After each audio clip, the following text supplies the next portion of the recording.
¿Cuál es el papel de un Sports Science en un equipo de la NBA? Ayudar a los entrenadores a tener información objetiva para poder tomar decisiones. Vamos a hablar de mentalidad en el deporte de élite. ¿Qué les diferencia del resto? Primero, que son hipercompetitivos. ¿Esa competitividad está determinada genéticamente? Un poco sí. Ahora, que tengas esos rasgos no quiere decir que vayas a llegar, porque el proceso es durísimo. El deporte de élite no es salud. La disyuntiva clásica entre motivación o disciplina, ¿qué es lo mejor? La motivación es algo que necesitas para arrancar, pero luego necesitas contar con otras cosas. Los momentos de presión no rinden tan bien. Una vez que eres muy bueno, lo que marca la diferencia es la cabeza. ¿Se entrena a ser un jugador decisivo? Eso es saber rendir bajo presión. ¿Cómo ves el tema de la salud mental en el deporte de élite? Que ellos tengan que estar al límite mental y físico todo el tiempo, eso es parte de su trabajo. ¿Qué aportan al deportista los rituales? Te prepara físicamente, mentalmente y emocionalmente. ¿Y qué avances tecnológicos crees que están por venir? Me consta que hay equipos que ya fichan biomecánicos. Biomecánico, la figura de un biomecánico. La figura del biomecánico. Lorena Torres, bienvenida a Mejor que Ayer. ¿Cómo estás?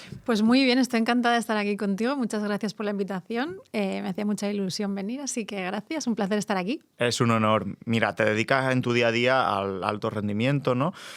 ¿Cómo se interesa Lorena por el mundo del deporte de élite, por el mundo del alto rendimiento? Pues creo que ha sido bastante vocacional. Porque yo fui deportista, desde muy chiquitita hice deporte de alta competición. Yo soy de una isla, soy de Ibiza, y a los 14, 15 años me ficha un club en Barcelona y ya me pongo en un régimen de centro de alto rendimiento. Entonces, siendo deportista, pues ya vi que ese estilo de vida, que estar en ese mundo me gustaba. Entonces, cuando hice la transición de dejar de ser deportista a estudiar la carrera, tenía muy claro que quería hacer ciencias de la actividad física del deporte, y luego dentro de la carrera, sabes que en esta carrera puedes escoger pues, gestión, claro, o educación. Muchas vías diferentes, ¿no? Y siempre tuve súper claro que quería dedicarme a trabajar con deportistas de élite. Había crecido en ese ambiente y quería poder ayudar desde el otro lado, ¿sabes? Así. Vale, entendido. En la NBA, ¿no? En Estados Unidos, trabajaste como, corrígeme si me equivoco, la figura de Sports Science, ¿no? Uh-huh.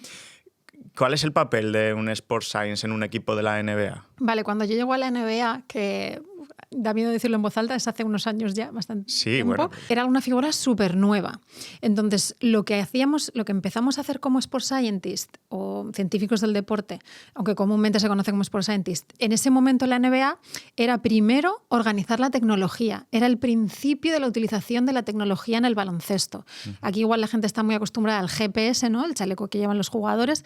En baloncesto esto llegó un poco más tarde porque el sistema de tracking es diferente. No es señal GPS exterior, eran otro tipo de tecnología, ¿no? Entonces, instalar esa tecnología, entender la tecnología, familiarizarte con la tecnología. Cuando ya ese proceso estaba más o menos implementado, plataformas de fuerzas, sensores, biomecánica. Entonces, lo que empezamos a hacer como Sports Scientists era implementar tecnología, entenderla, coger datos, analizarlos y presentarlos para que ayudar a los entrenadores a tener información objetiva para poder tomar decisiones, o sea, poder tomar mejores decisiones. Y eso era el inicio de esta figura en la NBA. Yo creo que hoy en día esto ha evolucionado porque todos los equipos ya tienen mucha tecnología, tienen mucho personal, y a día de hoy creo que la figura del Sports Scientist está mucho más ligada a el análisis de la información. El Sports Scientist está casi rozando el Data Scientist o Data Scientist. Mucho trato de datos, análisis de datos, visualización de la información, que está vinculada a la tecnología, pero creo que se está enfocando un poco más en esa dirección a día de hoy. Vale, después te preguntaré más, pero básicamente el concepto es: utilizamos tecnología para extraer datos de los jugadores, diferentes variables, imagino, pues, de tiempo de juego, de la carga de entrenamiento que llevan, y después utilizamos, pues, esos datos para ayudar a los entrenadores y jugadores a tomar mejores decisiones. Eso es. En cuanto a todo lo que repercute el rendimiento. Genial. ¿Y hay una figura en España análoga al Sports Scientist? Sí, ahora, como te digo, ahora ya esto va muy deprisa. Entonces, en España, en Europa, en diferentes deportes, uh-huh, la figura del científico del deporte yo creo que está ya bastante instaurada. Aquí quizás la persona que se encarga, ¿no?, del famoso GPS, sí, pero también de plataformas de fuerza, de sensores. Bueno, yo creo que en España sí, ya la figura del científico del deporte ligado a eso, ¿no? A la utilización de tecnología para medir cosas, la carga externa, la carga interna, el estado del jugador, y con esa información poder analizarla, para intentar tener información más objetiva, no funcionar tanto con el instinto del solo, ¿no? El instinto de cómo me siento hoy o cómo el entrenador, ¿no? tiene el feeling. Exacto. Para poder ayudar a tomar decisiones. Yo creo que en España ya se va implementando, ¿no? En Estados Unidos todos los equipos tienen uno, ¿no? O 2 o 3. O 2 o 3, bueno, vale. Sí. Vamos a hablar de mentalidad en el deporte de élite. ¿Qué les diferencia del resto? ¿Qué diferencia a un deportista de élite del resto de la población? Vale, yo, como te he dicho, he crecido en deporte de alta competición, he estado muchos años trabajando con deportistas de élite y la verdad es que podría decir que les caracteriza, cada uno es diferente, ¿eh? Como te puedes imaginar, todos somos diferentes, pero una persona que se convierte en deportista de élite y está muy arriba, a un nivel de máxima competición, yo creo que sí que tiene unas características. Primero, que tiene unas aptitudes. Tiene o facilidad para hacer ese deporte, o se le da bien, o unas características físicas que ya acompañan para que se le pueda dar bien ese deporte. Con más gracia o menos gracia, pero ya hay una base como para que ese deporte parezca que se le dé bien. Y luego yo creo que tienen la capacidad para realmente enfocarse mucho en la práctica de ese deporte para luego poder ser muy buenos. Con esto que te quiero decir, ¿qué les caracteriza? Primero, que son hipercompetitivos. Son muy competitivos. Al deportista de alta competición le gusta ganar, no solo por el ganar ese partido o esa Champions o esa competición, sino el salir a competir ya les gusta, ¿no? Son muy competitivos y tienen una motivación, un drive, ¿no? Tienen ese deseo por ese deporte. Entonces les mueve mucho la pasión por ese deporte, les mueve mucho la competición, el que son muy competitivos y luego pues podríamos hablar de esto más, ¿no? Quiero decir, la determinación, el esfuerzo, la capacidad de trabajo. Algunos tienen menos capacidad de trabajo, de esfuerzo y de sacrificio, pero compensan con esas ganas de querer ser muy buenos en aquello que están haciendo. Entonces, yo creo que un poco, porque es difícil individualizar, tener las aptitudes y luego las actitudes para poder llegar lejos. En la coalescencia está la magia, ¿no? Ahí, en aptitud y actitud con C.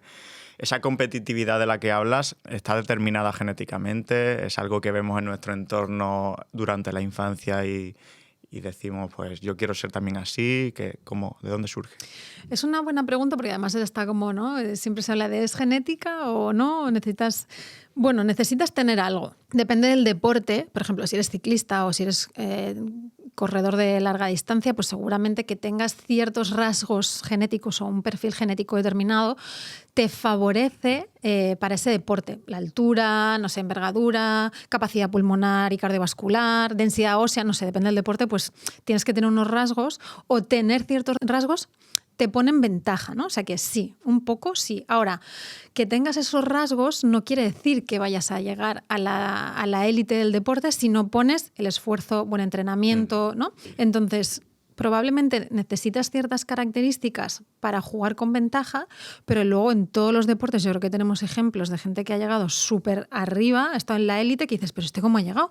Pues porque ha puesto todo lo demás, ¿no? El empeño, el esfuerzo, la dedicación, las horas, renunciar a muchas cosas. Entonces, si tienes ciertas características genéticas, puedes jugar con ventaja, pero necesitas otras muchas cosas para sacar provecho. Y si no juegas con todas las ventajas de la genética, puedes suplirlo entrenando mucho o entrenando mejor o rodeándote muy bien, ¿no? O sea que un poco lo mismo. Yo creo que un poco la combinación de los dos. Sí. Es que es fácil pensar, al menos en algunos perfiles muy famosos y que han destacado mucho y que, bueno, superestrellas. Se me viene a la mente, pues, no, en el documental de Michael Jordan de Netflix, que lo habrás visto, por supuestísimo, cómo no era solo competitivo dentro de la pista, sino que es que después pues se apostaba lo que sea con los compañeros y quería ganar, ¿no? Fuera, en el avión o en los viajes o demás. O sea, era un rasgo suyo que impregnaba toda su vida, no solo se tomaba a lo personal, ¿no? Siempre que le hacían un comentario tal, y eso lo llevaba después a la cancha. Entonces, es difícil pensar que no haya como es una base genética, ¿no? Que nos haga a algunos más competitivos que a otros.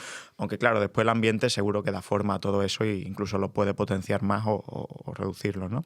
Y después te preguntaré de la práctica deliberada, pero ¿no crees que también los mejores de los mejores tienen una característica que es que encuentran placer en el proceso. Es decir, que no solo ganan porque quieran ganar y quieran el premio final, sino que encuentran gratificante lo que hay que hacer en el día a día para llegar a ese gran premio, ¿no? Esto es lo que le decimos, ¿no? No sé, pues si tienes un compañero o una compañera que quiero perder peso, quiero ponerme en forma. Bueno, lo importante es el proceso, ¿no? Márcate el objetivo, pero disfruta del proceso. Bueno, esto en el deporte de alto nivel... Ojo, puede ser así, pero estamos jugando a otro juego, ¿no? Entonces, yo, además en el libro lo pongo que en el baloncesto, ¿no? En el baloncesto americano hay un eslogan que es I love this game, ¿no? Yo amo este deporte, amo este juego, ¿no? Y hablando con jugadores muchas veces tiene que gustarte mucho lo que haces porque el proceso es durísimo. O sea, no es un proceso placentero. Renuncias a muchas cosas, hay muchos sacrificios, hay sufrimiento. Entonces, forma parte de tu vida, por supuesto que te recompensa, ¿no? Pero no es placentero, gratificante. Por eso se dice mucho, cree en el proceso. Tú cree, aunque duela, aunque sufras, aunque estés renunciando a muchas cosas. Ese proceso puede ser muy duro, pero es lo que te puede llevar al éxito. Entonces, no es lo mismo un proceso de alguien que quiere cambiar de vida, estilo de vida, o que quiere tener un estilo de vida con el proceso de deportivo de alto nivel. Seguro que has escuchado muchas veces, el deporte de élite no es salud, por ejemplo. Claro, por supuesto. Entonces, hay procesos que son muy placenteros, si tú eres muy bueno, muy talentoso y todo te va rodado, pues maravilloso, pero hay muchos que tienen que picar mucha piedra. Entonces... Claro, que a todo el mundo le gusta ganar campeonatos, pero después ponerse a hacer 500 tiros libres, ¿no? A las 6 de la mañana, pues no tanto. Entonces, tiendo a pensar que el que se acaba enamorando de ese proceso tan duro, no sé, se comenta mucho en la biografía de Kobe Bryant, por ejemplo, de Showboat, que al final era una persona tan involucrada en el día a día, en el proceso, que acababa destacando sobre los demás porque al final estaba obsesionado con ese proceso tan lento y, como tú dices, tan tortuoso a veces. Pero fíjate que me estás poniendo el ejemplo de un superclass, o sea, de un super número uno. Claro. Además, probablemente bastante, como lo son muchos, obsesivo, ¿no? O que ya formaba parte de su personalidad. Luego hay jugadores y deportistas que, llevan el proceso de manera diferente, pero bueno, yo creo que la idea es que sí, tienes que estar muy comprometido con el proceso, porque fácil no es siempre, ¿no? Y hay muchas renuncias, como tú bien dices, ¿no? Que quizás los más jóvenes que quieren esa vida, aunque tengan las actitudes, pero no se plantean muchas veces, pues, a lo que van a renunciar hasta que a lo mejor se jubilen con 40, con 41. Van a renunciar a muchas cosas, ¿no? Pero bueno, sería un tema para hablar tranquilo. Uh-huh. ¿Los mejores jugadores que has conocido son los más motivados, son los más disciplinados o son los que más creen en ellos? Que creen en ellos los mejores, seguro. O sea, es una de las características que yo creo que define a la gente deportista o cirujano, abogado, arquitecto, quien sea, ¿no? Yo creo que la gente músico, uh-huh, artista, tienes que poder creer, mi opinión, basada en mi experiencia, tienes que creer que puedes conseguirlo. Luego puede que lo consigas o no, ¿no? Pero tienes que tener la capacidad de creer. Tengo la capacidad de llegar. Creo que tengo todo para llegar, o no todo, porque luego pues tendrás que trabajar, más el físico, más la mente, lo que sea, ¿no?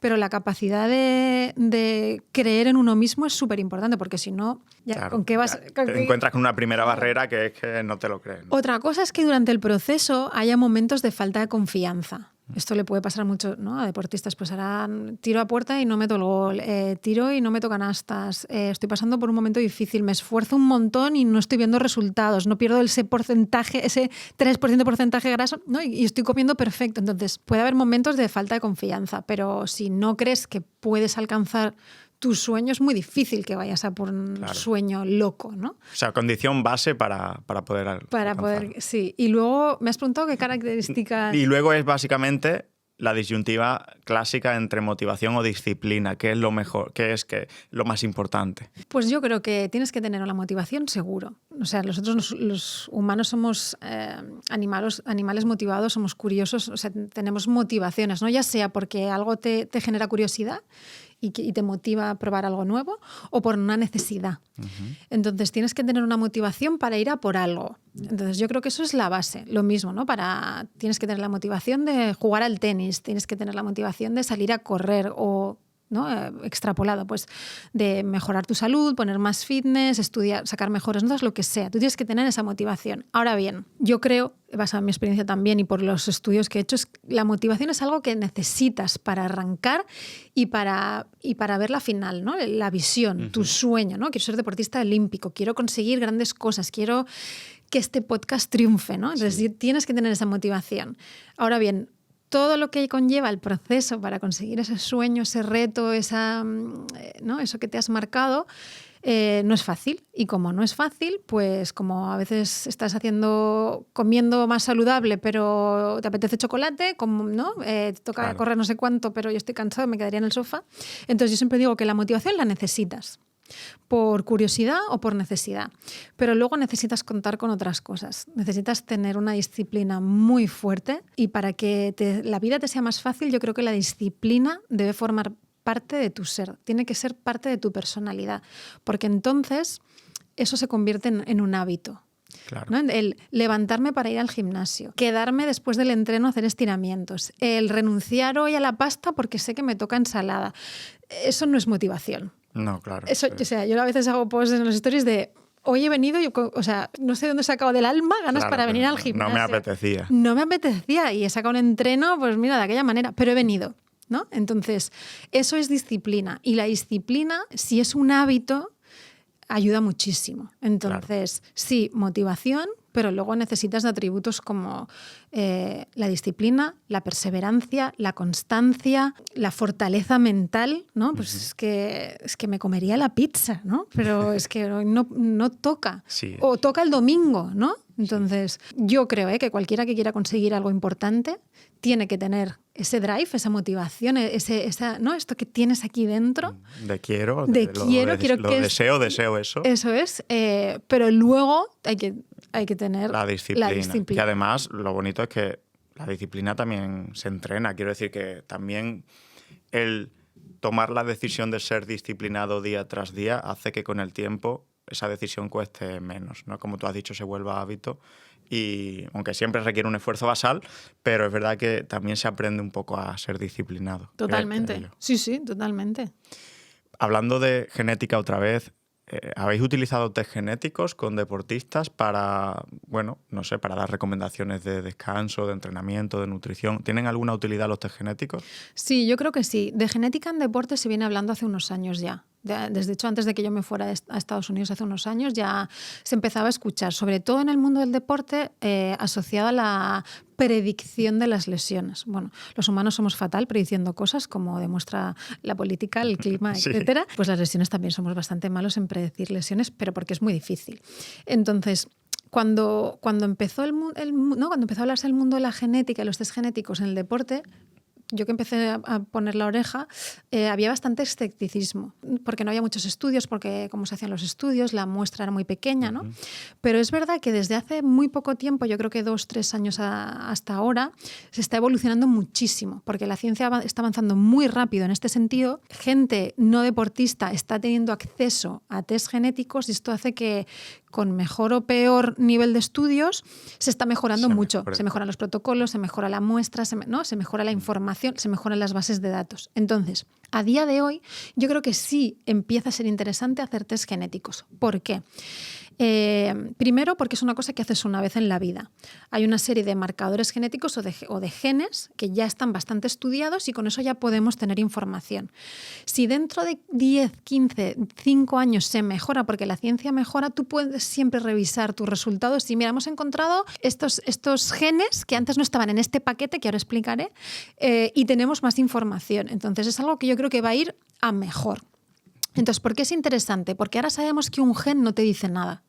Si tú tienes un gen de fibras rápidas, tú por ejemplo, esto no quiere decir nada. Entonces, lo que se está mejorando es las asociaciones de genes, los paquetes o los conjuntos, los clústeres de genes para determinados rasgos o perfiles, ¿no?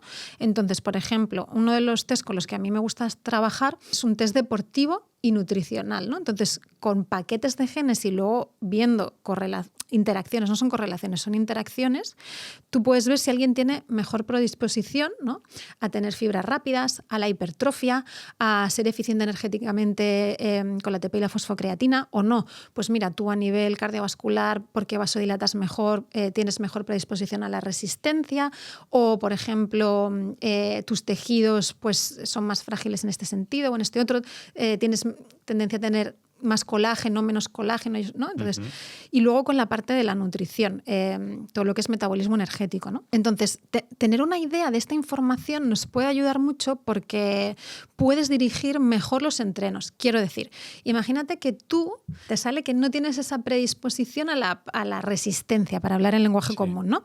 De carrera de larga duración, ejercicio de larga duración, que no tienes esa predisposición, pero te encanta, ¿no? Y encima, como te lo has estado currando y entrenando, eres medio bueno. Pues sabiendo eso, podemos hacer una suplementación que te ayude a ser más eficiente, porque no quiere decir que luego no puedas explotar esa parte, ¿sabes? Claro. Entonces me parece súper interesante para los deportistas tener este tipo de información, no porque si te dicen que tienes fibras rápidas tienes que ser velocista, sino porque si tienes alguna carencia o alguna fortaleza, tú con el entrenamiento y la nutrición puedes hacer adaptaciones y ver lo que se llama respondes y no respondes, ¿no? Me estás respondiendo muy bien a esta dosis o a este tipo de entrenamiento o a este tipo de alimentación, entonces puedes ir haciendo manipulaciones menos a ciegas. Claro, ¿sabes? Claro. Vamos menos a ciegas que... O es diferente que la información de una analítica, por ejemplo, ¿no? Y estos datos también lo integra el Sport Scientist, los datos de los test genéticos y tal. Porque lo que estoy viendo es que el Sport Scientist al final tiene que estar en contacto súper estrecho con el resto de profesionales en el equipo, ¿no? Si ha obtenido recomendaciones nutricionales de un test genético, al final, pues con el nutricionista. Si en cuanto a lesión, pues con el fisioterapeuta o el entrenador. ¿Hacéis como un poco de vínculo, no? En ese sentido. ¿O? Vale, yo ahora no soy Sport Scientist, no estoy en el día a día mi trabajo no es ser Sport Scientist. Y entonces no sé muy bien, por ejemplo, aquí en España, no creo que sea la figura del Sport Scientist quien gestiona esta información. Igual sí gestiona los resultados para poder tenerlo en una base de datos y hacer como tú dices, el Sport Scientist es un poco una figura de conector. Tengo datos de los fisioterapeutas, datos del nutricionista, datos del preparador físico, datos del que lleva el GPS, ¿no? Y con esa información sí que hace un poco de conector. Pero yo creo que esto hay que hay que dejar que lo interpreten el especialista, un genetista, un médico especialista o un nutricionista especializado en este tipo de información cuando se dirige a la nutrición. Sí. También hay pruebas de microbiota, que estoy segura que en tu entorno también estáis muy familiarizados con esto. Entonces, no es que el Sport Scientist sepamos interpretar la información de un test de microbiota, ¿no? Tú puedes tener la información y tratarla estadísticamente, pero luego quien va a tomar la decisión va a ser el nutricionista especialista, no cualquier nutricionista, ni siquiera. Tienes que saber del tema, ¿no? Claro, claro. Y después me imagino que, bueno, al final, aunque todos los datos son interesantes y útiles, habrá algunos que se puedan aplicar más que otros. Por ejemplo, si a un jugador le dice su perfil genético que necesita 8 o 9 horas de sueño y a otro le dice que necesita solo 6,5, pues al final los dos jugadores tienen que hacer los mismos partidos, ¿no? Viajar a los mismos países, coger los mismos aviones, levantarse a las mismas horas probablemente, ¿no? Entonces habrá limitaciones ahí respecto a las dinámicas grupales que todos tienen que llevar a cabo y se podrá individualizar hasta cierto punto, me imagino, ¿no? Bueno, te hago una puntualización. Que yo sepa, los test genéticos no te dicen... O sea, un test genético no te dice tienes que dormir más o tienes que dormir menos. Te dice tu perfil o tu predisposición. Y que yo sepa, de sueño todavía no hemos... o al menos yo no lo estoy trabajando esto. No digo que no lo haya, pero no está incorporado en el tipo de test que nosotros hacemos. Pero claro, la idea de hacerte este tipo de test es que puedas individualizar. Que luego igual si llegas al hotel y hay buffet de macarrones, arroz, pollo, ensalada y pescado, pues que tú puedas dentro de la generalidad... saber qué elegir. Claro, eso es. Vale. Y lo has mencionado en varias ocasiones, el GPS, ¿no? Vamos a contar al público general un poco cómo funcionan estos dispositivos, ¿no? Yo conozco que en baloncesto se usa un chaleco, ¿no? Bueno, ¿qué es lo que hace ese chaleco? Tiene un GPS que traquea cuánto se mueve el jugador, ¿no? Se usa en el entrenamiento, se usa también en competición. ¿Cómo funciona? Vale, en baloncesto no hay GPS.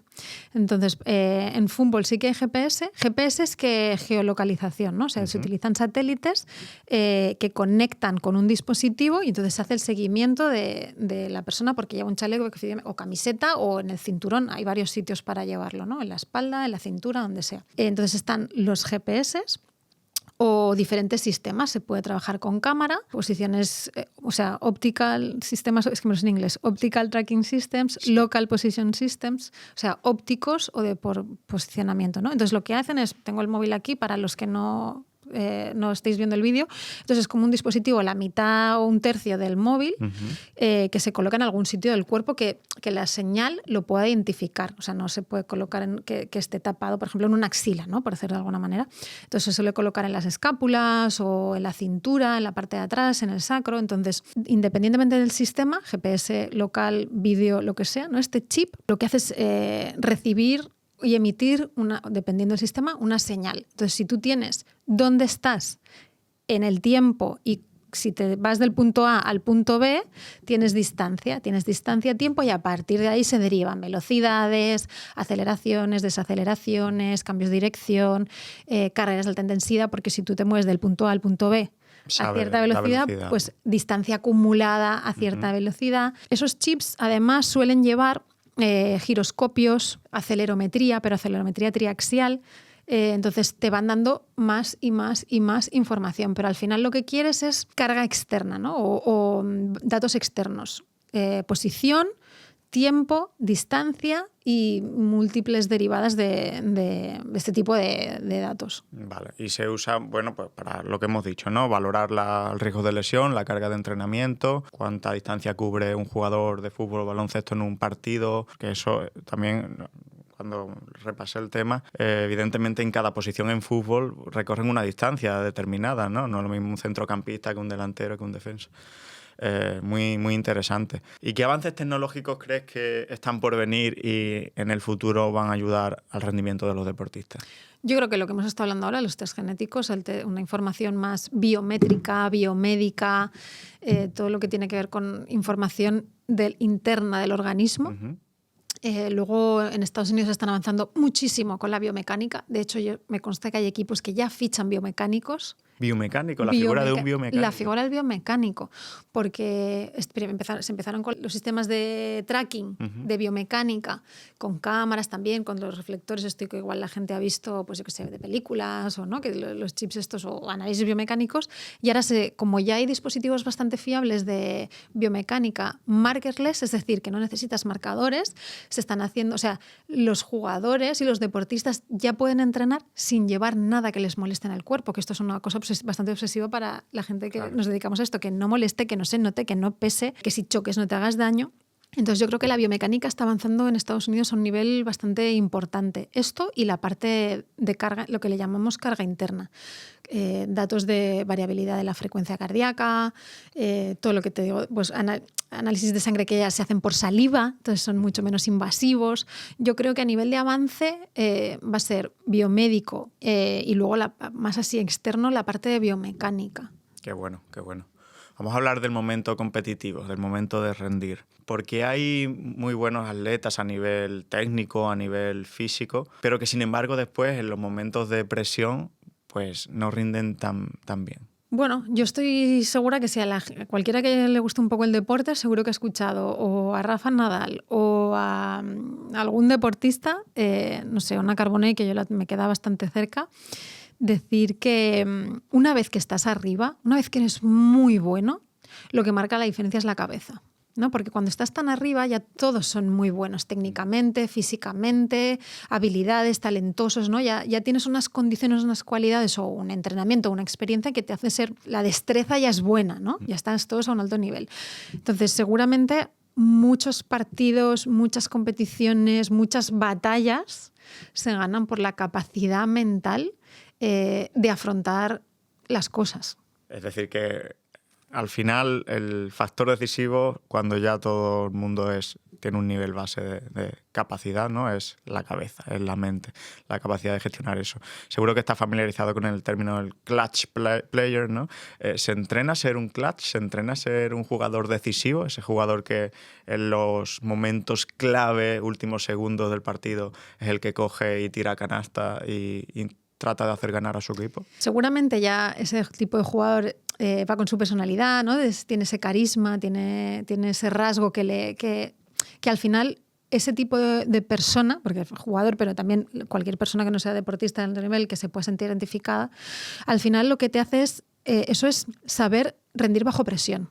¿No? Entonces, manejar la cabeza o tener una cabeza bien amueblada para saber manejar saber rendir con presión, pero como puede ser un piloto que tiene que hacer un aterrizaje forzoso, ¿no? Es tener esa capacidad, me la juego porque me sé adaptar al entorno, porque puedo con la presión, porque sé gestionar mis emociones, ¿no? Entonces, esta capacidad de este jugador especial puede ser que ya seas parte de su personalidad, pero se puede entrenar en tanto en cuanto que cuando tú más repites cosas, cuanto más experiencia tienes, cuanto más errores has cometido, luego seguramente tienes la confianza, que era lo que hablábamos antes. Tienes lo he hecho anteriormente. Lo he hecho antes, me he equivocado, lo he hecho antes, me ha salido bien, sé lo que tengo que hacer, ¿no? Porque me he entrenado. O sea, la capacidad de rendir bajo presión, eso es lo que se entrena. Entonces, sí, se puede entrenar totalmente. Sin embargo, o sea, me parece una de las cosas más difíciles de entrenar porque, claro, depende de que estés ahí en ese momento, ¿no? Y depende al final, pues, de que,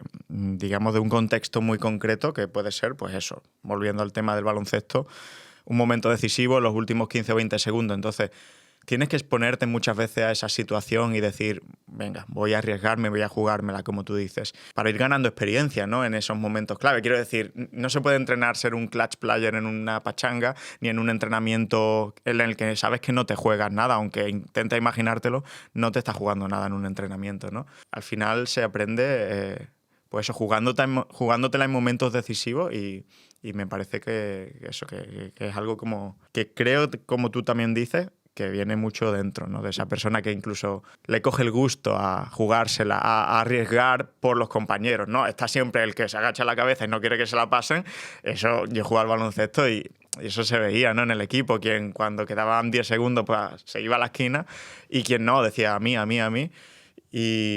Y bueno, me parece muy curioso ese fenómeno. No, sí, además es que es muy interesante porque es lo que se conoce en el mundo del deporte como la patata caliente, ¿no? Sí, es que la patata caliente... Me ha recordado a un recuerdo de hace muchísimos años, es verdad que lo llamábamos. Claro, entonces, ¿qué pasa? Que cuando te tiran esa patata caliente y tú la tiras y la fallas, pero da igual, ¿sabes?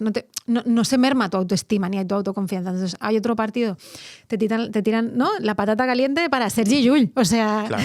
Porque es que mete las mandarinas, o sea, lo que, ¿no? Claro. Que mete esas canastas porque no le tiembla el pulso.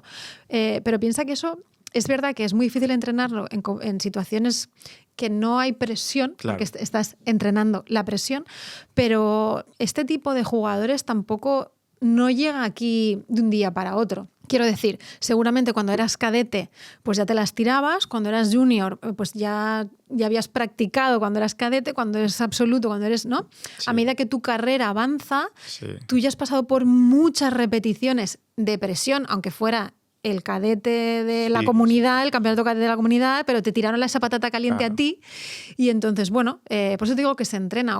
Sí, incluso puede ser que hayas desarrollado ese rol, ¿no? Es decir, que la gente ya te considere un jugador decisivo y tú te lo hayas creído, lo hayas interiorizado a lo largo de tu carrera profesional y al final pues tú reflejes eso, ¿no? Eso es, dámela a mí porque yo me la tiro porque no me tiembla el pulso. Claro, ¿no? Claro, qué bueno. En cuanto a gestión emocional, ¿qué papel crees que ha desarrollado el tema de la gestión de las emociones, el cuidado de la salud mental, la figura del psicólogo deportivo en las últimas décadas en el deporte de alto nivel? Pues por desgracia no ha sido en las últimas décadas en plural. Yo creo que la figura del psicólogo deportivo, del coach deportivo es bastante reciente. Casi te diría que se ha incorporado al mundo de la élite deportiva después del nutricionista, a la par o un poco después que el sport scientist. Entonces yo creo que tienen un papel fundamental. La gente yo hago mucho equipo, me gusta mucho trabajar en equipo y la gente con la que trabajo ahora me rodeo de psicólogos deportivos y coaches deportivos y me parecen fundamentales porque simplemente tienen una formación específica y una experiencia, por tanto, específica para ayudar mentalmente a la gente. Entonces te dotan de unas herramientas, de unos recursos, pues como si el preparador físico te dice, mira, tienes que hacer bandas elásticas para activar el glúteo y luego nos vamos a ir y vamos a hacer unas repeticiones en el squat de esta manera y luego te voy a cargar en la no, tienes esa formación, tienes esos recursos para dar a tu deportista o a la persona a la que estás entrenando. Pues los psicólogos deportivos y los coaches deportivos igual, lo digo también en el libro, ¿no? Es igual de importante entrenar la mente que entrenar los músculos. Entonces me parece que tienen un rol fundamental sin llevarlo a un extremo de necesitas estar deprimido para trabajar con un psicólogo, necesitas estar frustrado o falto de confianza o etcétera. Es verdad que en estas situaciones, frustración, falta de confianza, trabajar, no saber gestionar la presión, ayudan mucho porque es cuando te dan las herramientas, ¿no? Entonces la gente suele ir a buscar este tipo de ayuda cuando la necesita. Como te he dicho antes, hay una motivación porque hay una necesidad, ¿no? Pero luego trabajar ciertos estándares, ¿no? Como hacer prevención de lesiones o como hacer activación o calentamiento antes de tu entreno, pues bueno, yo creo que suma seguro. Te ayuda a prevenir llegar a ese momento, ¿no? de ruptura. Y ¿cómo ves el tema de la salud mental en el deporte de élite? Ya por suerte pues vemos a jugadores hablar de esto. Hay ejemplos en el baloncesto, en fútbol, en la gimnasia artística, ¿no? ¿Crees que hemos evolucionado en cuanto a tener en consideración la salud mental del deportista de élite? Que al final son personas que a veces, esto lo hablo también mucho con Ismael Galancho, que trabaja con deportistas de élite, se les exige que sean súper hombres o súper mujeres, ¿no? Es decir, no se les permite caer. Y eso es de lo más cruel que le puede hacer una persona, el no permitirle caer. Bueno, no creo que no se les permita caer. Porque... O se les juzga. Pero es que es así, es que es su trabajo. Ellos son gente por encima de la media en esa actividad que hacen. Entonces, y además su trabajo es competir y ganar, ¿no? Entonces, claro que están expuestos a presión. No, creo que es muy difícil del mejor del mundo, ¿no? Uno de los mejores gimnastas del mundo, uno de los mejores jugadores del mundo, y pretender pasar desapercibido en tu día a día, ¿no? Es imposible porque tu trabajo exige que estés constantemente saliendo de tu zona de confort, retándote a llevarte al límite. O sea, no se trata de que corras 5 kilómetros en 30 minutos, se trata de que si llegas a correr 5 en 30, vayas a por los 29 minutos y luego vayas a por los 28 minutos y luego vayas a por los 27 minutos, ¿no? Entonces, no es constantemente superarte, ser mejor. O sea, vives en un constante, tengo que mejorar, no soy suficiente, tengo que mejorar, tengo que dar más, tengo que ir más rápido, tengo que saltar más alto. Entonces, no es del todo verdad que o sea, es que es parte de su trabajo, claro. Es llevarse al límite de sus posibilidades. Claro, pero esa presión, tanto interna como la externa del público, al final genera una fricción mental y genera una consecuencia, ¿no? Quiero decir que al final pues muchos sufren pérdida de salud mental por también, entiendo que ese factor presión, ¿no? Total. Entonces, lo que yo creo que está pasando es que la gente empieza a ser, los propios deportistas, más conscientes de que ese límite es demasiado o de que se están rompiendo como persona. ¿Sabes? Entonces, porque que ellos tengan que estar al límite mental y físico todo el tiempo, eso es parte de su trabajo. Ahora bien, cuando tú empiezas a ser consciente de no me deberían hablar así, no debería aceptar este trato, la prensa me está atacando, esto en casa no lo llevo bien, no duermo por las noches. Entonces, lo que yo creo que está pasando es que como se está hablando y ya no se está estigmatizando, cuando un deportista empieza a detectar que se está sobrepasando la parte de rendimiento y entonces empieza a afectar a su salud mental, entonces sí que, por supuesto, esto va primero. Claro. Sí, y por eso creo que es bueno que se hable, porque se crea conciencia de situaciones que a lo mejor antes pues se consideraban normales y no son normales, ¿no? Por el hecho de ser deportista de élite. En este libro, ¿no? Supérate, que has escrito recientemente y has publicado recientemente, hablas de un concepto que a mí me encanta, que describió un psicólogo ya hace tiempo, que es el estado de flow. Sí. Mihaly, Csikszentmihalyi. Sí, imposible decir el apellido. Imposible pronunciarlo bien. ¿Qué es el estado de flow, para quien todavía no sepa qué es, y cómo potenciarlo? Vale, el estado de flow es un estado en el que sientes que estás súper metido en lo que estás haciendo. Por eso normalmente lo hemos estudiado, ha sido más asociado a artistas, ¿no? A gente que está pintando o escribiendo una obra o pintando o componiendo algo de música o tocando el instrumento, y el tiempo parece que se ha detenido, estás súper inmerso en esa tarea, parece que todo fluye, que es fácil, pero esto le puede pasar también a un corredor de triple Ironman de estos que hay ahora. Estás haciendo esa tarea y es el flow, ¿no? El estado de flow. Estás fluyendo, todo parece que sale fácil, te sientes bien, pierdes la percepción del tiempo. Entonces, como es un estado muy especial, es muy difícil decir, hoy voy a entrenar en estado de flow. Ojalá. Hoy voy a competir en estado de flow. Hoy voy a tocar este instrumento en estado de flow. Entonces, este autor, y muchos estudios que han venido después, es un estado muy buscado y muy deseado, pero que en el fondo no lo puedes forzar, te tiene que venir. Entonces, es difícil proponerse estar en estado de flow, ¿no? Y parece que cuanto más lo fuerzas, menos te llega, ¿no? Porque es al revés, tienes que estar en una situación mental de mucha concentración, pero no concentrado en quiero fluir, sino en la actividad que la estás haciendo. Entonces, ¿qué caracteriza este estado? Que estás muy concentrado en aquello que estás haciendo, que hay una armonía entre el reto y lo que estás consiguiendo. Por ejemplo, si yo quisiese escribir una obra de musical en piano, es imposible que yo fluya porque es que mi habilidad ¿no? está demasiado lejos.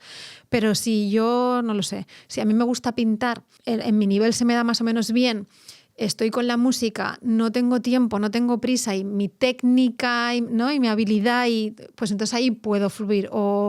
O nadando, por ejemplo, que yo he sido nadador, entonces a mí nadar pues podría llegar, ¿no? En una competición, estar en esa competición, disfrutándolo muchísimo. Luego otra cosa que cuando lo estudiaba me dices, ostras, es verdad, sí, lo has sentido, ¿no? Tienes una sensación que es fácil, lo que estás haciendo no requiere esfuerzo, cuando en realidad estás tan concentrado que estás poniendo todo tu esfuerzo. Es probablemente un estado en el que estás esforzándote mucho más que en ningún otro momento, ¿no? Y eso también me parece súper curioso porque totalmente. ¿Verdad? Es como, no me cuesta, ¿no? Se me pasa el tiempo súper rápido. He llegado y, wow, me ha ido bien, me ha salido perfecta. Es que es increíble. A mí es una de las cosas que más me obsesionan en lo personal, porque me parece un estado increíble y sobre todo cuando lo has experimentado y dices, guau, qué magia, ¿no?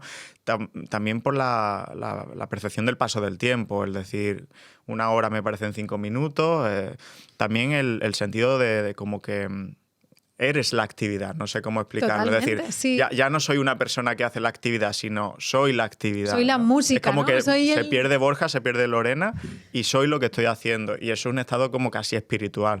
Y después que evidentemente hablamos de rendimiento y que mejora el rendimiento. Todos hemos visto jugadores metidos aquí, ¿no? Que están, es que tú los ves, están ahí. Entonces es algo como casi mágico, ¿no? Que ojalá, como tú dices, hubiera una receta que pudiéramos decir, toco un botón y me meto en estado de flujo. Flow. Pero no, es algo que viene, viene a ti, ¿no? No se puede forzar. Hay algo muy curioso que son los rituales en torno a la competición. ¿Por qué hay tantos rituales?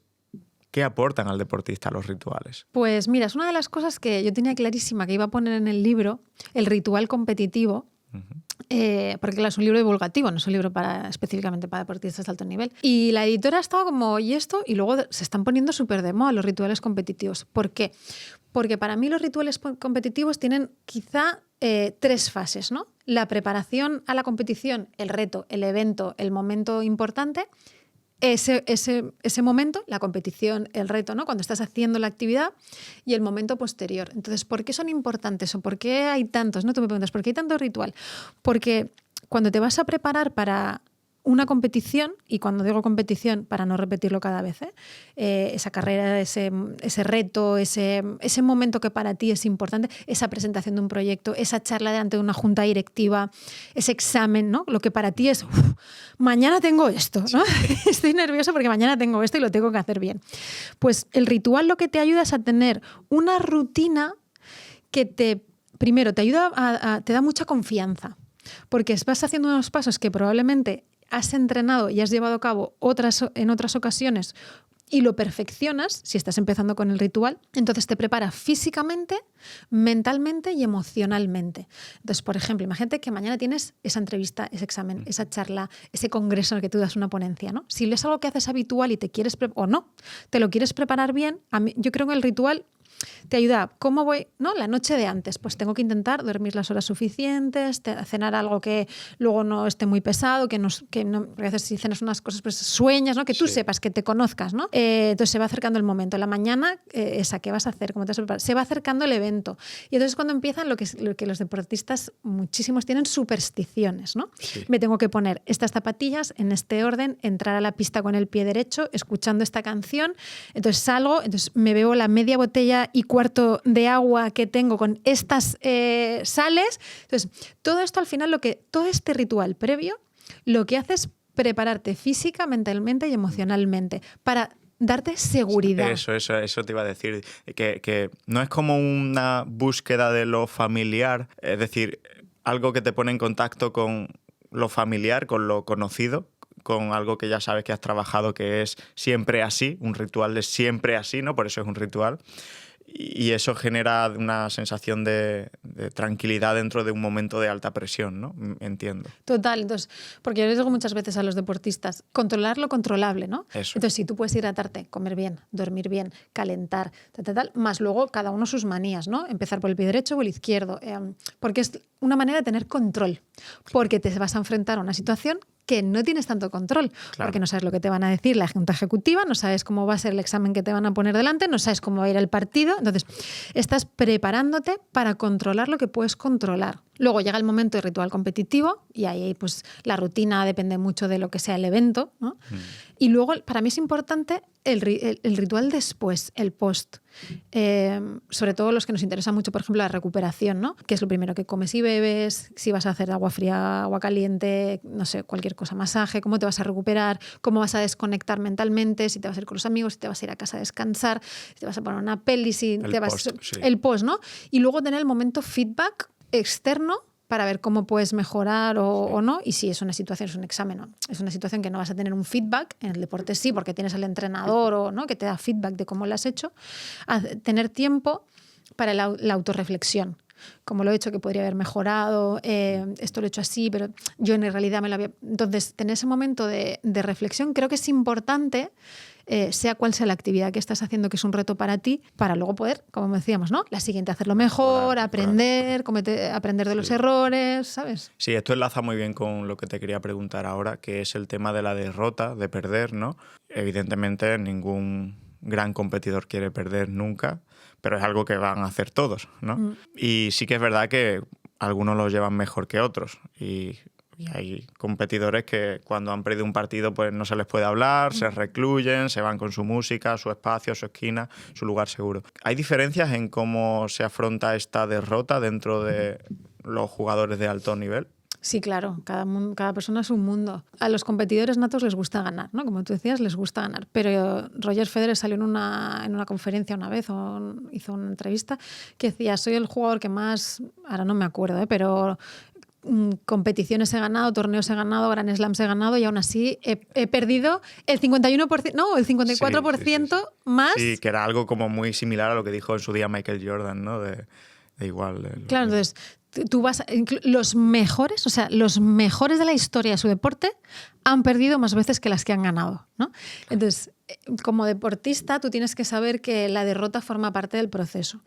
Y lo útil, lo valioso de la derrota es poder aprender de ella. Entonces, independientemente de... Porque hay muchas maneras de gestionar la derrota, ¿no? Hay gente que le da peor, gente que le da mejor, pero yo creo que si tuviera que trabajar con alguien que está trabajando para ser muy bueno en lo que quiere ser, intentaría hacerle entender o educar en que lo importante de la derrota es que aprendamos algo de ella. De si pierdes este partido, ¿por qué? ¿Qué podríamos haber hecho mejor? ¿Qué dependía de ti? Porque a veces se pierde y no siempre depende todo de ti, ¿no? Claro. El otro era mejor, ¿sabes? O sea, tú has dado todo lo que tenías dentro, pero es que el otro era mejor.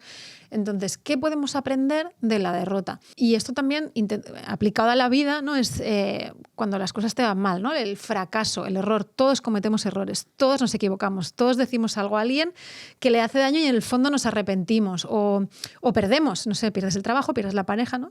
Entonces, tienes un momento de duelo, que puede ser más o menos algo, depende de la situación que sea, pero lo importante ante las derrotas, los errores y el perder es poder sacar algo en positivo, que te haga más fuerte, ¿no? Se habla mucho de la resiliencia, de, vale, ¿esto qué saco? ¿Cómo le doy la vuelta?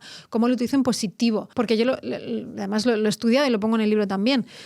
Los errores y las derrotas son aceleradores del proceso. Claro, te ayudan, o sea, aprendes más deprisa. Claro, incluso pueden motivarte, ¿no? Eso es. He perdido, pues ahora no quiero volver a pasar por ahí, voy a trabajar más duro, voy a mejorar, voy a analizar qué ha pasado y utilizarlo como información para seguir subiendo, ¿no? Y como motivación, que tú lo has dicho muy bien. O sea, claro. Sí. Bien, has trabajado tanto en la NBA como en la selección española de baloncesto. ¿Qué diferencias fundamentales has visto en los dos mundos? Porque me imagino que son mundos bastante diferentes. Son súper diferentes. Primero en la NBA yo he trabajado con equipos. Primero con equipo y luego con otro equipo. Y entonces eso es un trabajo anual, ¿no? Es un trabajo de club.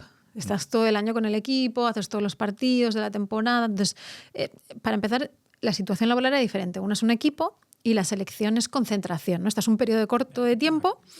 Entonces, la intensidad en formato selección es mucho mayor. O sea, es todo muy intenso, tienes la sensación, tienes la presión del tiempo, ¿no? Entonces, siempre hay como poco tiempo.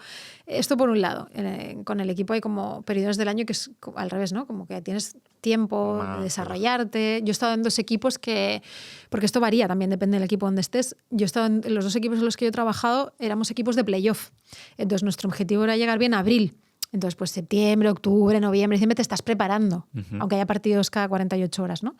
Porque son equipos de playoff. Tú tienes que rendir los 2 últimos meses de la temporada. En la selección tienes 5 partidos para clasificarte y luego 4 para llegar a la final, ¿no? Es todo como esto en cuanto a la competición. Y luego es que el deporte en Estados Unidos es muy diferente al deporte en España, incluso comparándolo con el fútbol, ¿no? Que es el deporte más profesional que tenemos aquí. En cuanto a recursos, quiero decir, ¿no? Sí. Allí hay muchísimos recursos. El deporte allí es un negocio y un negocio muy rentable. Entonces, da muchos beneficios. Entonces, hay instalaciones increíbles, están equipados con tecnología, tienen acceso a cosas increíbles. Luego estás en un mundo que tienes acceso a gente muy top. O sea, yo no sé, podía llamar a Apple, ¿no? Sí. Claro. Oye, que estáis trabajando en una aplicación, no sé qué, estamos haciendo esto. Entonces, tienes acceso a lo mejor del mundo a nivel tecnológico. Hay muchos recursos humanos, se apuesta por la gente. Te decía, ¿no? Al principio, hay equipos que no tienen un Sport Scientist, que tienen 2 más Data Scientists o gente analista de datos. Se están fichando biomecánicos, hay psicólogos deportivos dentro del equipo. O sea, tienen recursos económicos y tecnológicos y materiales y todo es lo mejor para el deportista. O sea, ellos allí ven que el deportista es un valor, es un activo, ¿no? Entonces, este activo me vale mucho dinero, porque valen millones, ¿no? ¿Qué tengo que hacer para cuidarlo? Pues lo doto de todo lo mejor alrededor, lo que me pida. Aparte, hoteles de lujo, viajas en avión privado, pero hoteles de lujo y avión privado, ¿por qué? Pues es ostentoso, ¿no? ¿Pero por qué? Porque así puedes salir, no se cansan haciendo colas, ¿sabes? Haciéndose fotos. Que sería inviable, ¿no? Claro, entonces, no me imagino una estrella de la NBA en un aeropuerto comercial. No, pero bueno, además es que viajamos, o sea, yo ya no estoy, perdón, pero es constante el viajar, entonces al menos que puedan descansar en el avión, que los viajes sean más cortos, que llegues con el máximo tiempo posible al otro lado. ¿Tú eres de las que piensas que se viaja demasiado en la NBA o que la frecuencia de partidos es demasiado alta y que se podría optimizar más el rendimiento si se disminuyera un poco? ¿O no puede cambiar eso por cómo está planteado? Bueno, ya te he dicho que el deporte americano es un negocio. Claro. Entonces, cuanto más veces tengas a la estrella en la pista, mejor. Más tickets, más tele, más... Entonces, bueno, es un debate que se está dando ahora en el fútbol aquí en este país, con la FIFA, con las competiciones internacionales, porque, claro, es que tener a la gente compitiendo estos deportes equivale a retorno económico. Claro. Entonces, es muy difícil contestar a eso. Partidos cada 2 días es muchísimo. Me parece agotador. Yo pienso, ¿cuándo entrenan? No se entrena. Claro, no se entrena, pero hay que entrenar en todo lo... No, ese es un concepto que también supongo que aquí acabará cambiando. Cuando juegas tanto no hace falta entrenar tanto. porque ya la competición te mantiene en forma, trabajas las cosas que quieres trabajar, porque como compites tanto, no todos los partidos tienen el mismo peso. Entonces, no hace falta entrenar tanto. Y esto yo creo que al final los entrenadores aquí lo van a tener que entender, porque el entrenador quiere entrenar, ¿no? El entrenador le gusta entrenar, la táctica, correr, no sé qué, pero cuando el calendario competitivo empieza a ser tan exigente y tan continuado, tienes que aprender a que la competición sea el entreno, ¿sabes? O sea, como que es ese momento el que les va a mantener en forma. Luego no hace falta sobrecargar o tienes que ser más eficiente con los vídeos o ¿no? con el trabajo individual, porque es que es demasiada competición. Me preguntabas, ¿es demasiado? Pues seguramente sí, porque es imposible que estos jugadores brillen cada 48 horas. Se reservan para partidos determinados, ¿no? Pero bueno, es que es así. Claro, es como está diseñado, ¿no? ¿Qué has aprendido o que te han enseñado personalidades o superestrellas como, por ejemplo, Tony Parker, ¿no? Con quien has tenido contacto, o Tim Duncan, me imagino que también. ¿Qué te han enseñado? Pues mira, he tenido la suerte de trabajar con gente súper buena y cada jugador es una persona, ¿no? Entonces, por ejemplo, Tim Duncan es una persona muy autónoma y muy... o sea, es como muy individualista, ¿no? Yo con Tim Duncan coincidí 2 temporadas solo, porque luego ya se retiró. Y no es que me lo enseñara a mí, pero es un ejemplo, Tim Duncan es un ejemplo de líder, o sea, lidera con su ejemplo, ¿no? Primero llegar, último en irse, tenía, pues no sé con qué edad tenía, se retiró, pero seguía entrenando individual, seguía yendo para mejorar el tiro, o sea, ya no podía casi saltar y seguía trabajando pues para poder aportar al equipo desde aquí o desde allá. Entonces, para mí, una persona como él es un ejemplo de líder que lidera con el ejemplo, ¿no? Esa disciplina, esa perseverancia, esa constancia, ese esfuerzo, ¿sabes? Es todavía de la escuela de la cultura del esfuerzo, ¿no? Qué bueno. Que ahora ya no hay que no se pierda eso, por Dios. Luego, por ejemplo, pues Tony es una súper estrella.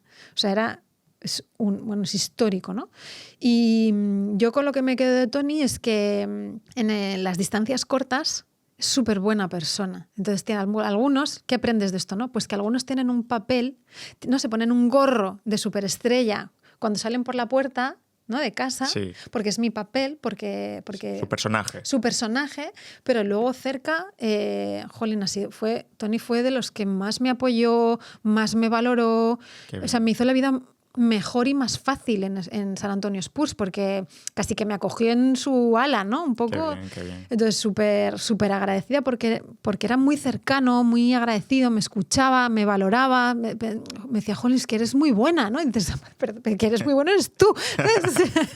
Qué bien. Sí, claro que una cosa es el papel de superestrella que tienen que muchos ejercer, que algunos también se lo llevan a veces fuera de la pista, ¿no? Pero pues hay otros ejemplos, ¿no? Que son personas totalmente más cercanas, más normales, ¿no? Cuando se apagan las luces, ¿no?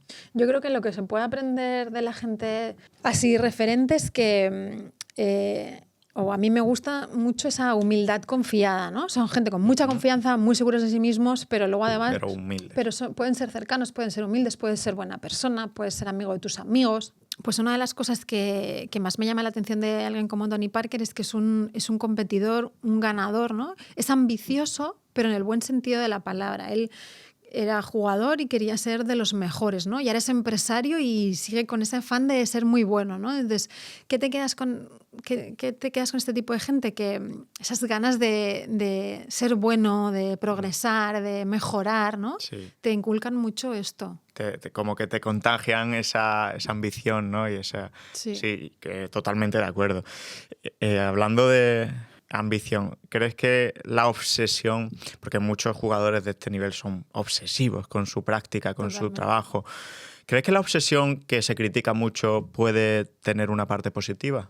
Bueno, es que la gente que es muy buena en algo tiene que ser, yo creo, algo ambicioso seguro y luego un poco obsesivo, pero no llevado al extremo del ego. O sea, tú puedes ser obsesivo y ambicioso porque tu ego te está superando, ¿no? Porque vas con el codo, porque no te importan los demás, porque quieres ganar, subir peldaños a costa de otras personas. Yo creo que la obsesión por ser muy bueno es un poco necesaria porque tienes que tener este punto de voy a renunciar a muchas cosas porque esto me apasiona, me obsesiona, ¿no? La obsesión entendida como pasión. porque así le das la connotación positiva, ¿no? Esto me gusta tanto que quiero dedicar todo el tiempo de mi vida a esto, ¿no? Y entonces te obsesionas un poco, pero desde el punto de vista de las ganas de querer ser bueno. Ya no te estoy hablando ni del perfeccionamiento, porque el perfeccionamiento yo sí que lo veo más con connotación negativa que la obsesión y la ambición por algo que te apasiona, ¿no? Entonces, totalmente. Vale. ¿Qué es la práctica deliberada? También la comentas en el libro, ¿no? Sí, de la práctica deliberada hablo cuando hablo de los hábitos, porque los hábitos están muy de moda, pues ahora, ¿no?, todo el mundo se está poniendo con los hábitos, la importancia de los hábitos. Entonces, primero, yo creo que tienes que tener el hábito, ¿no? O es importante que tengas esa repetición a algo, ¿no? Para que algo forme parte de tu vida o se convierta en parte de quién eres, ¿no? Yo ahí hablo de los hábitos. ¿Qué es la práctica deliberada? Es un paso más allá. De los expertos más conocidos está Erickson, que habla de la práctica deliberada, que además vino a darnos una charla a San Antonio Spurs, o sea que le conocí en persona. Tiene un libro que leí. Performance. Me gustó mucho. Sí, pues rápidamente hay 4 características fundamentales para que la práctica sea deliberada. Uno es que tiene que tener un objetivo. O sea, tú no te lavas los dientes por la mañana, que es un hábito, con el objetivo de ser el número 1 en lavarte los dientes por la mañana, ¿no? Entonces, la práctica deliberada tiene que tener un objetivo. Estudio mucho a pianistas, ajedrecistas, bueno, a músicas en general, ¿no? Entonces, tienes que tener objetivos concretos y específicos. Quiero prepararme para que me salga esta pieza musical o quiero prepararme para competir en este nivel, ¿no? Tiene que tener un objetivo. Luego tiene que estar focalizada. Tienes que centrar la atención en lo que estás haciendo y concentrarte en lo que estás haciendo. Lo mismo, te puedes concentrar más o menos para lavarte los dientes, pero si vas a tocar el piano o vas a jugar al ajedrez o vas a hacer deporte a alto nivel, cuando entrenas y compites tienes que estar con todos tus sentidos o muy concentrado o estando presente en lo que estás haciendo, ¿no? No con el móvil ni revisando los comentarios de Instagram. No, la práctica deliberada requiere foco de atención, ¿vale? Luego tienes que tener feedback. Otra de las características es que puedas tener feedback, porque tienes a alguien que te da feedback o porque tú, por el mecanismo que sea, te puedes dar feedback, ¿no? Feedback que sea para mejorar, ¿no? Y luego también los estudiosos dicen que tiene que sacarte constantemente de tu zona de confort. Cuando llegas a un nivel, tienes que retarte y retarte y seguir subiendo. Entonces tiene también esta característica de afán por no... vale, ya me lavo los dientes bien, pues ya está, ¿sabes? Tampoco tengo que hacerlo mejor. No, cada día tienes que intentar, venga, ¿cómo consigo cómo mejorar? Eso es. Y recientemente hay una autora que a mí me gusta mucho, creo que el libro es de Adam Grant, que se ha publicado un libro hace poco en Estados Unidos, salió antes, que habla del potencial humano, ¿no? Y a mí pues esto me fascina, como te puedes imaginar. Y entonces la gente que está estudiando esto habla ahora del juego deliberado, ¿no? Ya no es la práctica deliberada, sino el juego deliberado. ¿Por qué? Porque le añaden el punto de que si además puedes disfrutar haciendo lo que haces, se mejora más rápido, se mejora más, disfrutas más con el proceso, que es lo que tú decías, ¿no? Lo que pasa es que esto está bien para ti y para mí, ¿no? Si podemos disfrutar. Me imagino que este podcast es un reto para ti, ¿no? Claro. Si puedes disfrutar y estás, ¿no?, enfocado para ser muy bueno haciendo esto, pues fenomenal. Pero hay muchos procesos que no puedes disfrutar que no son siempre, claro. Pero bueno, la práctica deliberada rápidamente serían esos 4, más, además, si puedes disfrutar haciendo lo que haces, integras mejor la información, te lo pasas mejor, aprendes más rápido, ¿no? Sí, y además enlaza muy bien con el concepto de flow, ¿no? Sería ideal práctica deliberada más flow, ¿no? La forma de rendir y de seguir mejorando lo más rápido posible. Y otro concepto que me gusta mucho, si quieres explícalo, es el de la mentalidad de crecimiento. Pues sí, la mentalidad de crecimiento es una cosa que además he tenido que estudiar mucho para poder escribirlo en el libro. Yo estoy segura que mis compañeros y compañeras psicólogos, que además tengo unos cuantos, son buenísimos de la gente que me rodeo, buenísimos y buenísimas. Pero la verdad es que yo, a la hora de estudiarlo y prepararme para poder plasmarlo en el libro, he encontrado 7 más 1 características para 7, mi número. Entonces, lo primero que muchas de las cosas ya lo hemos hablado esta tarde aquí. Lo primero es que creas en ti. Una mentalidad de crecimiento, una mentalidad de rendimiento. Tienes que creerte capaz, creer que...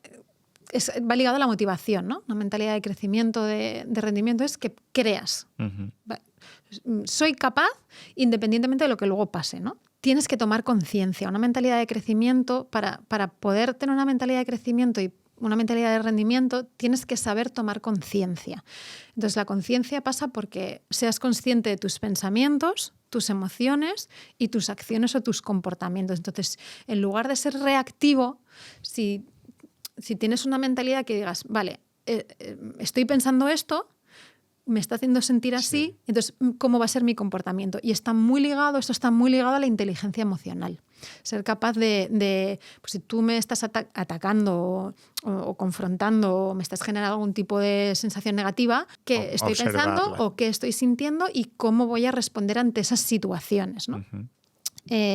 Después, la perseverancia, la disciplina, la paciencia, ¿no? Tener una capacidad mental para seguir a pesar de las dificultades, seguir a pesar de la pereza, ¿no? Entonces tienes que tener mucha paciencia y mucha perseverancia, que va ligado a la disciplina. Luego, esa capacidad de superarte, ¿no? Claro. Esta palabra me gusta mucho últimamente. Ser capaz de llevarte al límite, de forzarte, ¿no? De venga, pon un poquito más, ¿no? Es una mentalidad de crecimiento, no me conformo. Me reto constantemente, me quiero, ¿no? Desafía tus límites, supérate. Eso es. Después, una mentalidad que sepas abrazar el fracaso, que también lo hemos cubierto, ¿no? Que entiendas que las dificultades forman parte del proceso, que intentes aprender de ellas, abrazar ese fracaso, ¿no? Luego, la parte de la derrota, del error, que también lo hemos cubierto hoy, ¿no? Que sepas darle la vuelta, que juegue en tu favor, que te sirva como combustible y como motivación. También es importante. La ambición y la obsesión, que lo hemos cubierto. Y la autora, que es Carol Dweck, ¿no? La contrapone siempre la growth mindset a la mentalidad fija, ¿no? Que es esas personas que dicen, bueno, yo soy así, no puedo mejorar y ya está, y aquí me quedo, ¿no? Porque no puedo, no tengo esa, digamos, esa mentalidad de con mi trabajo y mi esfuerzo voy a mejorar y voy a hacerme tan grande como el reto, ¿no? Y a superarlo. Que bueno, que es verdad que si nos ponemos a observar a la gente de alrededor, vemos que hay efectivamente mentalidad fija y mentalidad de crecimiento en la gente, ¿verdad? Dices en el libro que un gran competidor es un líder. ¿Por qué? Porque además he intentado poner 3 ejemplos de líderes, ¿no? Un líder, ¿no? Parece que tiene que ser de una determinada manera, pero hay muchos tipos de líderes y eso está muy estudiado. Puedes ser un líder de muchas maneras, ¿no? Pongo el ejemplo de Manu Ginóbili, que es un líder por esa capacidad de espectáculo, ese carisma. Luego un líder que sabe levantarse a las derrotas, ¿no? Y que es un ejemplo a seguir en ese aspecto. Luego el líder que lidera con el ejemplo, el del esfuerzo, ¿no? Tim Duncan. Sí, o por ejemplo, yo en el libro pongo a Serge Ibaka, ¿no? Que también lidera con su ejemplo porque es muy trabajador. Entonces, ¿por qué un competidor es un líder? Porque los líderes tienen, bueno, les puede escribir muchos atributos, ¿no?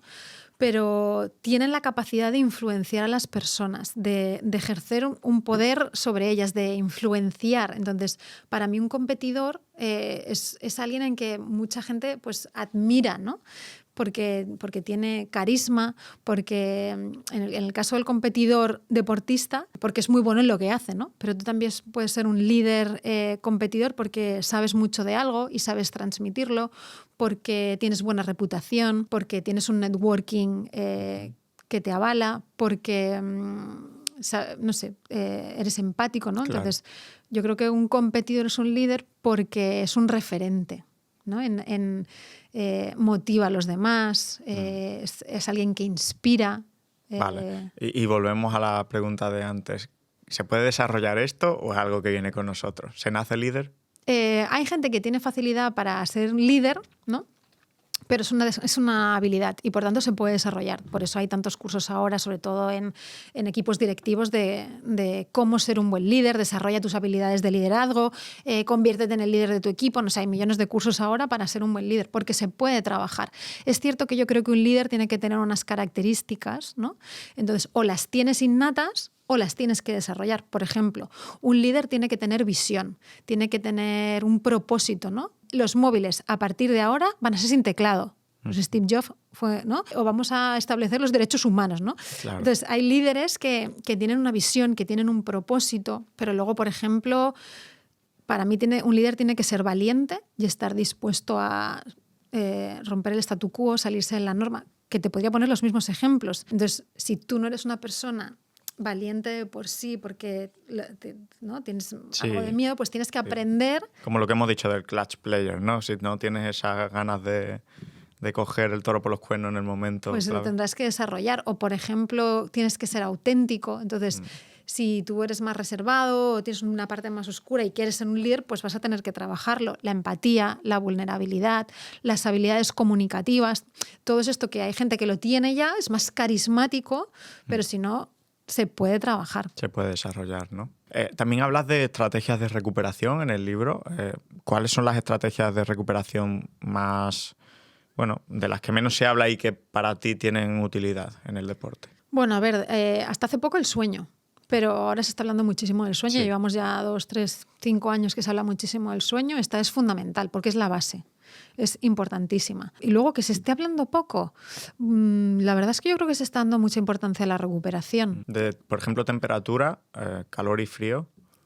¿Crees que se le está dando más importancia ahora? Bueno, yo creo que en el mundo del deporte ya conocemos este tipo de medios de recuperación basados o en el calor o en el frío. El calor siempre está asociado más a una percepción de relajación general, se activa más el sistema parasimpático, que es el que te relaja, ¿no? Un poco vasodilatación, flujo sanguíneo, un poco ese estado de estar a gusto, de relajación, ¿no?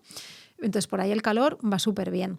El frío también asociado a un bienestar general. En el momento es más doloroso, pero luego te relaja. Después te sientes bien. Sí, ¿no? Y también está más asociado al daño muscular, local, a la inflamación, vasoconstricción. Entonces, las estrategias de calor y de frío, además, son de las dos más estudiadas a nivel científico.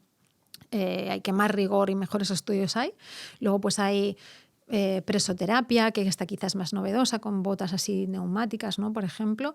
Todo lo que se viene con la luz roja, LED, fotobiomodulación, este tipo de tecnologías. Yo creo que la nutrición es algo que ya se conoce mucho para la recuperación, pero se está afinando también con algunos tipos de suplementación. Sí, creo que estamos viviendo una revolución en el área de la recuperación deportiva. De hecho, ya empiezan a abrir clínicas solo dedicadas a la recuperación y me parece clave, y más clave pues, para un deportista, como tú dices, tienes que jugar cada 48 horas o tienes un desgaste. Al final, lo que va a conseguir esto es que se alarguen bastante más las carreras profesionales, ¿no? Total. Que está muy en sintonía con el aumento pues, de la longevidad, esperanza de vida y calidad de vida de la población. Total. También de la población deportiva de alto nivel, ¿no? Que pues, estoy seguro de que en las próximas décadas veremos pues, deportistas jubilarse con 45 y más años y rindiendo al más alto nivel. Pues vamos terminando. Lorena, te voy a hacer una última pregunta. A lo mejor un poco comprometida, no lo sé. Pero no, yo creo que puede estar bien. ¿Qué te gustaría cambiar del baloncesto español? Ostras. Bueno, yo ahora no estoy tan metida en el baloncesto, pero creo que se le tiene que dar una vuelta al baloncesto como espectáculo. O sea, el deporte al final es un espectáculo, es un show, no es una necesidad. La gente ve deporte porque le divertirse. Gusta. Claro, ¿no? Es un entretenimiento o practica deporte, pero así en el baloncesto español como espectáculo creo que tiene que mejorarse el show, tiene que mejorarse el espectáculo, porque el baloncesto europeo, el baloncesto español ya es muy rico. Es vistoso. Claro, bueno, no, es rico como deporte. Por ejemplo, en la NBA hay tantos partidos que no te puedes preparar tanto los partidos. Entonces, la táctica y la estrategia no está tan elaborada como aquí, ¿no? Sin embargo, tú vas a ver un partido de la NBA y fluyes, ¿no? Por lo que decíamos porque todos son colores, luces, show, música. O sea, ¿cómo puede ser que en ese continente sea un negocio que no para de crecer y aquí estemos sufriendo para sobrevivir, ¿no? Entonces, creo que se le tiene que dar una vuelta al deporte como espectáculo. Vale. O sea, ¿te gustaría que en ese sentido nos pareciésemos un poquito más a Estados Unidos, ¿no? En el punto del show. Genial. Pues Lorena, ha sido un placer tenerte por aquí, charlar de todos estos temas. Ostras. Bueno, yo ahora no estoy tan metida en el baloncesto, pero creo que se le tiene que dar una vuelta al baloncesto como espectáculo. ¿Vale? Lo podéis adquirir en librerías, en Amazon, Supérate. Y Lorena, te doy las gracias, de verdad, me ha encantado escucharte, me encanta tu mundo, tu trabajo y a lo que te dedicas, ¿no? Y ya sabes que aquí pues tienes tu casa para cuando quieras. Ha sido un auténtico placer, sabes que hace tiempo que te sigo, así que para mí muchas gracias por traerme aquí con mi libro y hablar de estos temas. Y nada, espero que sigamos entreteniendo a la gente también. Claro que sí, muchas gracias. Pues chicos, un episodio más de Mejor que Ayer, un fuerte abrazo y a seguir empoderando.